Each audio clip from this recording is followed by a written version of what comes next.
मूंखे चयो काश को आत्म कथा मुंहिंजी ॿुधे, काश को आत्म कथा मुंहिंजी ॿुधे।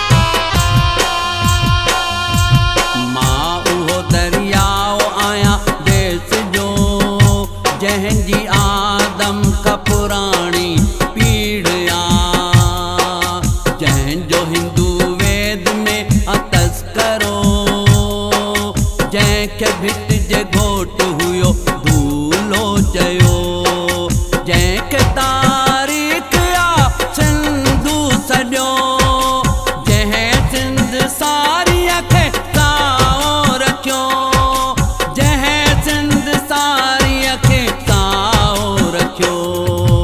आल सिंधूअ रोअंदे मूंखे चयो काश को आत्म कथा मुंहिंजी ॿुधे, काश को आत्म कथा मुंहिंजी ॿुधे।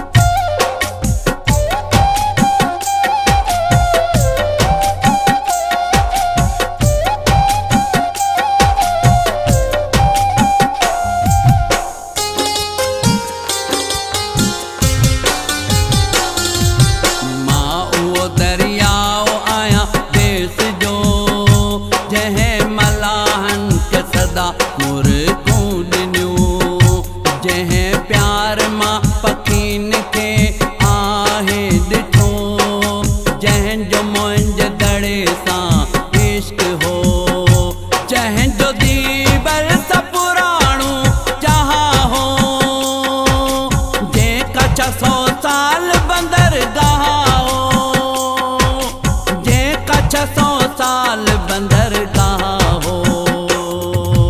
आल सिंधूअ रोअंदे मूंखे चयो काश को आत्म कथा मुंहिंजी ॿुधे, काश को आत्म कथा मुंहिंजी ॿुधे।